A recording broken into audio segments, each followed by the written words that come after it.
RFK Jr. goes to Capitol Hill to make America healthy again, and today's Senate hearings are brought to you by Pfizer. Brought to you by Pfizer. CBS Health Watch sponsored by Pfizer. Anderson Cooper 360.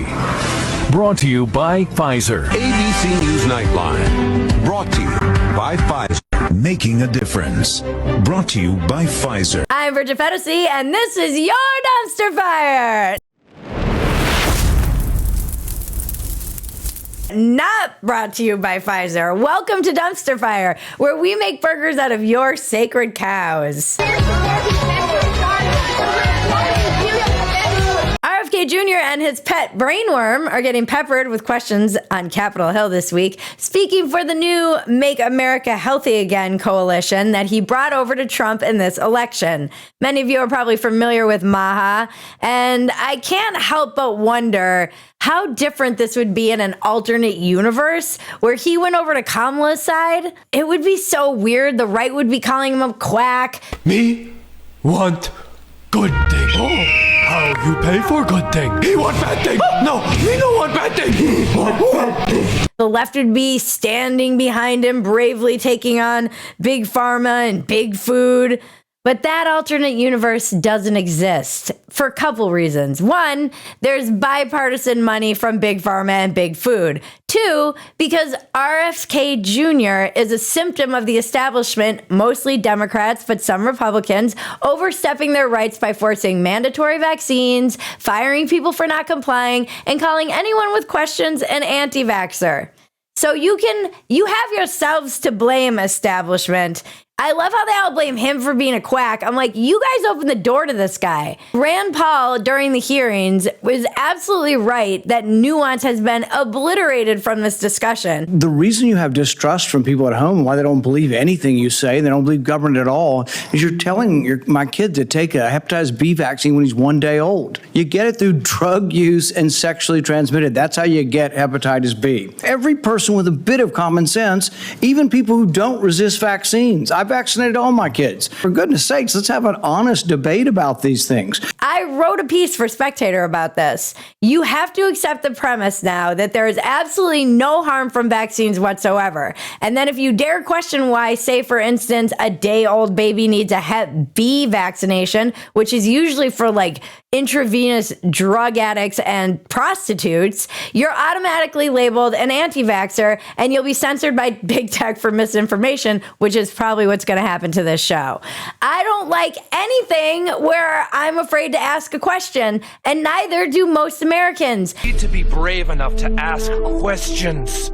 They got sick of being told that they couldn't even ask a question about this or they'd be an anti-vaxxer.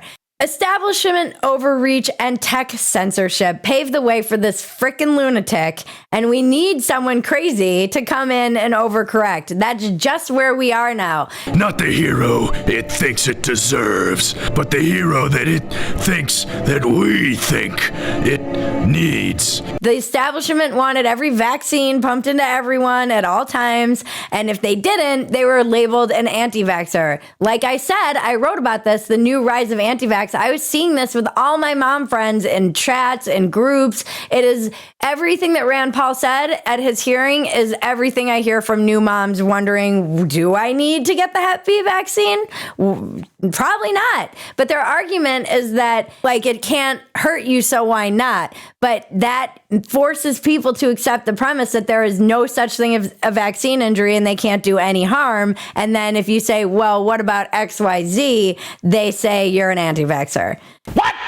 What the fuck? So people are rightfully pissed. Never in my lifetime have I seen the establishment so on their heels as I have in this hearing, as well as Tulsi Gabbard's hearing and Kash Patel's hearing. You've never in your lifetime probably seen the deep state, the intelligence agencies, big pharma, big food, all of these on their heels in the way that they're on their heels, just by the sake of these people who came over to Trump's side and brought a lot of votes with them, because that is what Trump ran on, and that is what the people voted for. This anti-establishment accountability is all people really are asking for. Someone, somewhere. Americans know that people are perfectly okay with over-diagnosing kids and over-medicating them. They know that they're perfectly fine with the kids being on legal meth, which is Adderall. By the way, we just came out of the heels of an opioid epidemic that was brought to you by Big Pharma. Out Front, brought to you by Pfizer. This Week with George Stephanopoulos is brought to you by Pfizer. And then they're also okay with our processed food being poison as long as the lobbies that keep them in power continue to pay them being our representatives. The American people know they're being sold out. This might continue with big tech as well, by the way. And they're pissed. We have the internet now. We have montages of news shows that are brought to you by Pfizer. Today's countdown to the royal wedding is brought to you by Pfizer. It's bananas. And so don't wonder why or how you got RFK Jr. Maybe do some self-reflection. This is what the people were voting on when they voted for Trump. We have cancer in our country, and not just literally. We have it in our body politic. Think of Trump like chemo. Sure, we might be losing our hair and throwing up, but it might cure the cancer. And there's also a chance it will kill us instead. You know? All right. The people want actual government accountability. Unfortunately, the only way to do that now is to unleash maniacs that just start knocking everything over until the people in charge are like, okay, we'll change something. It reminds me a lot of There's a Horse Loose in the Hospital, the John Mulaney bit. This guy being the president, it's like there's a horse loose in a hospital. Except we need the horse in the hospital. I'm gonna run towards the baby incubators and smash them with my hooves. I got nice hooves and a long tail. I'm a horse. For the people in the hospital to be like, all right, simmer down, we'll do something. I think eventually everything's gonna be okay, but I have no idea what's gonna happen next.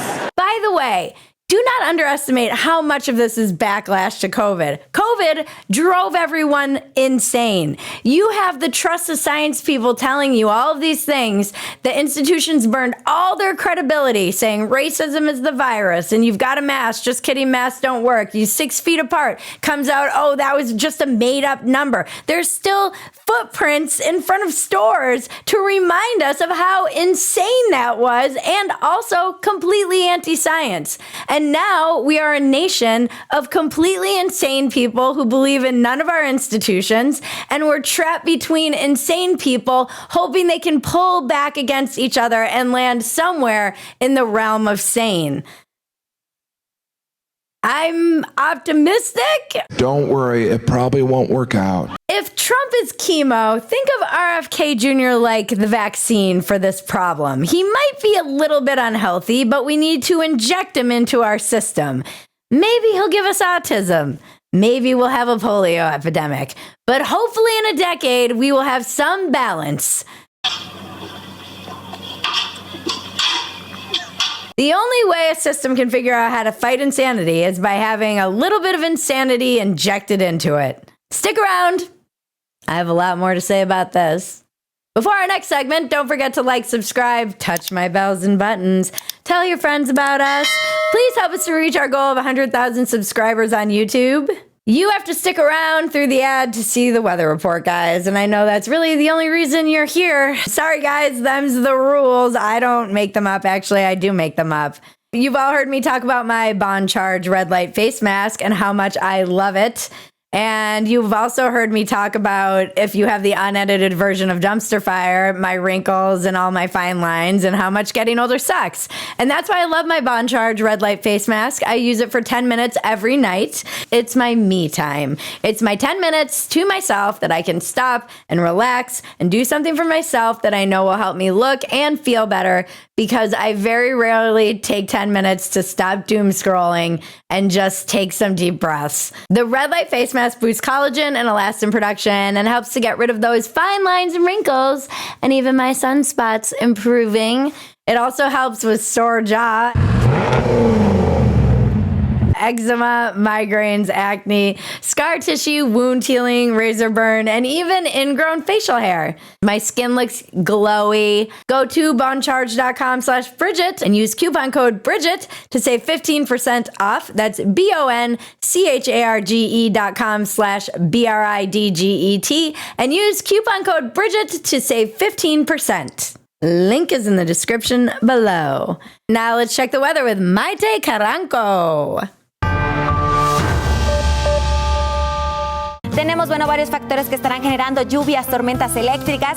No es el caso, que esté afectando el huracán Eugene, que lo tenemos como un huracán categoría número 1 que estamos esperando que se aleje cada vez más del territorio nacional. No está afectando este fenómeno. Thank you, Maite. This weather report brought to you by Pfizer. All right, back to the RFK confirmation hearings. There was a lot of other viral moments around this. Caroline Kennedy came out and blasting her cousin and calling him a predator. Bobby himself is a predator.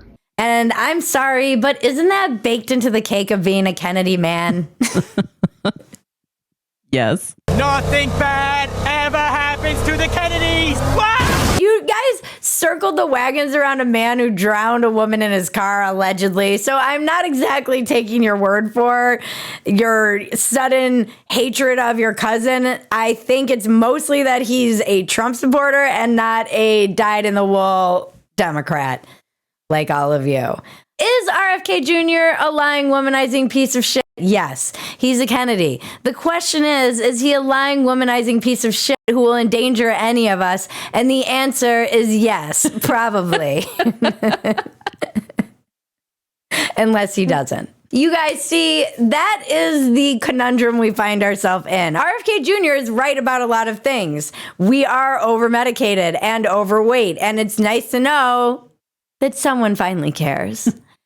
We do need to get the fentanyl out of the cocaine and heroin as well, which I think should be a platform of his. We need to get the fentanyl out of the cocaine and the heroin. Your impressions have gotten so much better. This isn't my Make America Healthy Again. You used to be able to do drugs for decades in this country and hardly anyone would die. Where did we go so wrong? It hurts my voice to talk like this. Another moment that went viral was when Bernie interrogated RFK Jr. about the onesies being sold by Children's Health Defense, a nonprofit organization RFK Jr. used to chair. Bernie was out there and he was like, "Do you defend these onesies?" Are you supportive of these onesies? I'm supportive of vaccines. Are you supportive of this clothing, which is militantly anti-vaccine? Answer the question, sir. Are you supportive of these onesies or not? Have you been going to like impression class? And there was just two weird voiced people talking to each other like, answer the question. Are you supporting these onesies, sir? And Megyn Kelly is just losing it in the background. That was the best part. I mean, what kind of fucking clown world are we living through right now? It's bananas. And I'm fine with these onesies, by the way. Keep your measles baby away from me. How else am I going to be able to identify the child that has polio? Put those onesies on. They should be red flags for other parents at the playground. By the way, we did a onesie episode of Dumpster Fire and using your baby as a billboard, and it was very underrated. I think it deserved so much love. We'll link to it. It's hilarious. It would be cool to have a baby with the I smell commies and like the Sees the Means onesies just next to each other. It's like, yeah, you do. Especially if they were like twins and you were raising them to hate each other. Do you defend these ones? We made a onesie. It said Granny calls me payback. And I defend that onesie. But again, here's the confusing part of America. Bernie isn't wrong to ask him the question. It would be a big leap to think that RFK Jr. had nothing in common with the organization that he was just running. Yes, that's what RFK Jr. thinks. He's probably an anti-vaxxer to his core. But right now, I'm willing to accept that all vaccinations are evil guy, which is not even his position publicly, to get the all vaccinations are mandatory people in check. It's the Overton window, people. We're trying to bring it back to some semblance of sane. This is the problem that we run into. We have one side that correctly identifies the problem and maybe incorrectly identifies the solution. Something being done incorrectly does not automatically mean we throw the measles baby out with the bathwater. We see this everywhere. You'll see it on the left too. There's a wealth imbalance in America. I agree, murder the rich. When I say everyone should be able to refuse vaccinations, that isn't the same as don't get them. I'm protecting your right to choose vaccinations. I wasn't attacking vaccinations. This is where it gets very confusing. People used to get mad at us when we sold the "This is my vaccine passport" t-shirt because they'd say I was anti-vax. I'm like, no, I'm against mandated vaccinations and vaccine passports, not vaccinations. But on the other side, which I actually think is worse, we have the Democrats who refuse to acknowledge that a problem exists, and then they try to use fake solutions as stand-in for real solutions. For example, the unhoused instead of the homeless, which we talk about on this great podcast with Jared Klickstein this week. If you've been homeless, you use the term homeless. If you use the term unhoused, I know that you slept on a couch for 2 weeks and you weren't actually homeless. Or the messing around with pronouns or gender, all of this nonsense. Or saying, we have a public health crisis, everyone needs to lock up. You can't say goodbye to your loved ones who are in hospitals. But, oh, by the way, racism is the real virus. Sorry, your small business was shut down during the lockdowns. It's sad that you guys went under. And if you didn't go under, don't worry, BLM will be here to burn it down. Oh, yeah. It's all coming together. Along with Antifa. So yeah, people went a little crazy during that time. And I think we're only beginning to see the effects of it. One of the effects of it is what you're seeing right now. We're choosing between definitely dying and maybe dying. Those are your options. Honestly, I think the only way we can restore balance is to make infectious diseases great again. We're spoiled. We're also a very spoiled people. We take so much for granted, like vaccines. And we probably need more polio to remind the people how good they have it. We have too many people that should have been dead. That's really the problem we're facing. It used to be infectious diseases and starvation, and now we're either blowing our brains out or eating ourselves to death. America, we need a little bit of balance. We do need to make America healthy again. I am all in support of this, but we don't need to revert to quackery and shamans in order to do so. I'm in support of this, though. We need a horse in the hospital. RFK Jr. is healthy. He's clearly been using weights and steroids, the one thing he's not afraid of injecting. We here at Dumpster Fire do not advocate using steroids, but we do, however, love our weight training. All of you know how much I love my Caliber app. It's been amazing for me. Absolutely life-changing. With the Caliber app, you get paired with a personal trainer who creates a fitness program and nutrition plan completely customized to you and your goals. And it makes weights and strength training simple and easy.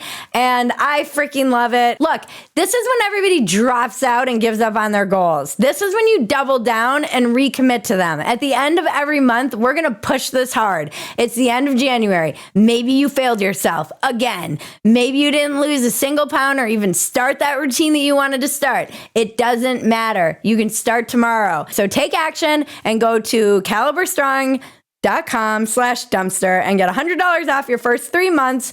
Why don't you invest in yourself? Invest in getting stronger. That's caliberstrong.com/dumpster. We actually do believe in eating well and making America healthy again here. I think all of this is good. It's why I am pro RFK Jr., even if he's a freaking lunatic. Link is in the description below. I love this show so much. It's so bonkers. You're like, what is going on with this show? There's a sex doll in the back. Like, it's fucking fully bonkers. This is the show America needs right now. So tell a friend about us. Just one. If you love Dumpster Fire, the best thing you can do is become a supporter of Phetasy.com. I see a lot of you becoming supporters, and thank you, especially you ladies who are in there leaving messages. We love it. You get the unedited version of Dumpster Fire, and we leave a lot of inappropriate things on the cutting room floor. In this episode, probably 3 of our opening jokes. You also get access to everything else we're doing, and that is a lot. We have another round. We have factory settings with my husband. There's so much subscriber content that you're getting on top of the unedited Dumpster Fires, which launch the day before. Join us right here on YouTube every Tuesday and Friday night at 8 p.m. Central Time for a new Dumpster Fire. We will be doing a live chat, which is always hilarious. You guys are so funny and witty and always make jokes that I kick myself for not making, so keep that up. We moved Walk-Ins Welcome off this YouTube channel. Everyone go subscribe to our new YouTube channel, Walk-Ins Welcome with Bridget Phetasy. There's a link in the description to make it easy for you. We have Curtis Yarvin coming up, James Lindsay, so many great guests coming up down the pipe. So don't miss any of them. Go subscribe. And thank you to everyone who helps make Dumpster Fire possible. Thank you to Bon Charge for sponsoring today's episode. Thank you to our audience, subscribers, supporters. We really can't do any of this without you, and we freaking love you. We do have the best freaking audience. And we launched another round yesterday. Maggie and I did an episode, and we're doing an Ask Us Anything episode behind the paywall. Sorry, folks, for subscribers. So if you're a subscriber, become a subscriber, get in there, ask us whatever questions you want to ask us, and we're going to do our best to answer all of them. Last but sad note, our hearts and thoughts and everything go out to the families of the victims of the plane crash. It's horrific. We try not to cover too sad things on here because that's not really our job. But I know if you go online, it can get kind of ghoulish, but most normal people just feel sad for the families. And that gives me a lot of hope for America, that the normies are still around. Don't lose yourself on the online. It's not representative yet of the offline. Now to cleanse your palate, the internet is glorious. Understand pardons. And now the final crowning touch to this case. Take a bite. Wow. I mean, that was close. We can laugh about it now. We're all right, you know. The whole Remember, life is absurd. Don't take yourself so damn seriously. Take the work seriously. Don't take yourself seriously. This has been your Dumpster Fire. I'm Bridget Phetasy. Now make me rich! Woohoo!